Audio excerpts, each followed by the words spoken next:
Hello दोस्तों, आपका स्वागत है हमारी प्यारी सी एक और कहानी में। दोस्तों, बिना किसी देरी के शुरू करते हैं। एक समय की बात है, एक गरीब लड़की थी जो एक सेविका की तरह काम करती थी।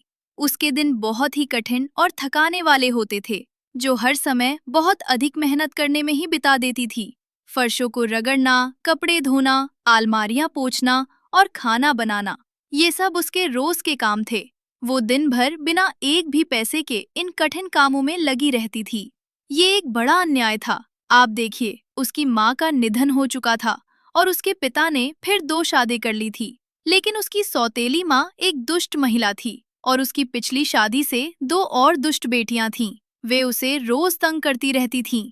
एक दिन जब वो चूल्हे से राख को झाड़ रही थी, तो उसकी सौतेली बहनें उसे तंग करती हुई गाने लगीं। राख राख झाड़ झाड़ झाड़, इन कपड़ों में जो तू सोती है, अब से तेरा नाम होगा सिंड्रेला। ही ही। उस दिन से लड़की का असली नाम भूलकर उसे सिंड्रेला के नाम से जाना जाने लगा।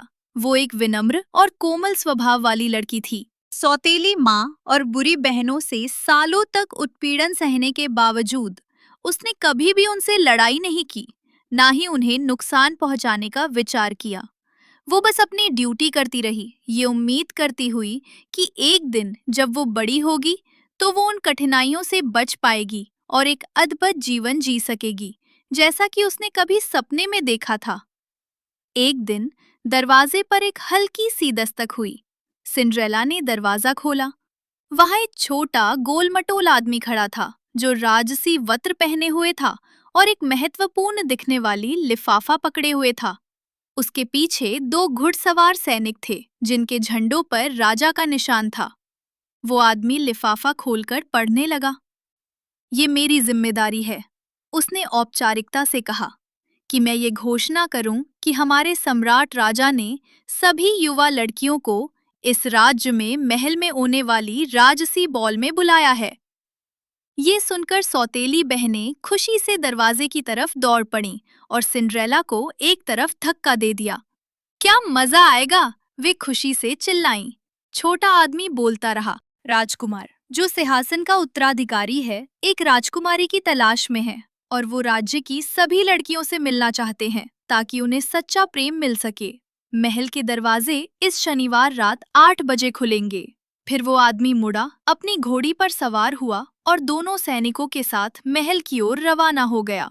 सौतेली बहनें खुशी से चीखते हुए कमरे में कूद पड़ीं। सौतेली माँ अंदर आई। ये सारी खुशियाँ किस कारण हैं? उसने पूछा। ओ माँ, हमें पहल की राजसी बॉल का निमंत्रण मिला है और मुझे पूरा यकीन है कि हम में से कोई एक राजकुमारी बन जाएगी।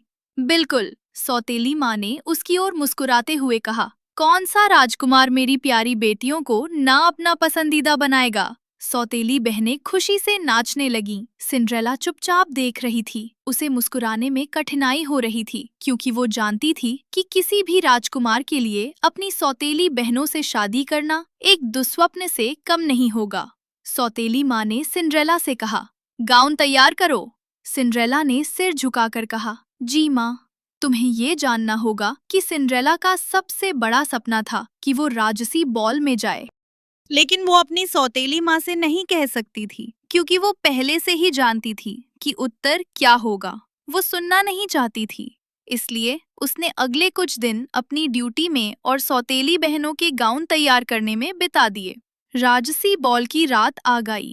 एक शानदार घोड़ा गाड़ी सामने दरवाजे पर खड़ी हो गई। सौतेली बहनें, जो अपनी मेहनत से तैयार किए गए गाउन पहनकर जल्द ही गाड़ी में सवार हो गईं। सिंड्रेला गहरी उदासी के साथ देखती रही। जैसे ही गाड़ी महल को और रवाना हुई, वो गहरी सांस लेती हुई बोली, अगर मेरी एक इच्छा पूरी हो जाती तो मैं भी राजसी बॉल में जाती और सिर्फ एक रात के लिए अपने भयावह कामों से बच पाती। तभी एक चमक हुई। एक छोटी सी परी सिंड्रेला के सामने आ गई, जो हमिंगबर्ड की तरह उड़ रही थी और छोटे से छड़ी को पकड़ रखी थी। तुम जाओगी, परी ने कहा। राजकुमार ने सिंड्रेला के साथ नृत्य किया, लेकिन आधी रात होते ही वो भाग, गर्ड और कांच की चप्पल गिर गई। राजकुमार ने उसे खोज निकाला और जब चप्पल सिंड्रेला के पैर में पूरी तरह फिट ही, तो उसने शादी का प्रस्ताव दिया। सिंड्रेला ने खुशी से स्वीकार किया। और दोनों हमेशा के लिए सुखपूर्वक रहने लगे। सिंड्रेला और राजकुमार दोनों खुशी खुशी शादी कर ली और सुखी जीवन जीने लगी। दोस्तों, आपको अगर हमारी मेहनत पसंद आई हो तो लाइक सब्सक्राइब जरूर करना। आगे मिलते हैं अगली कहानी में।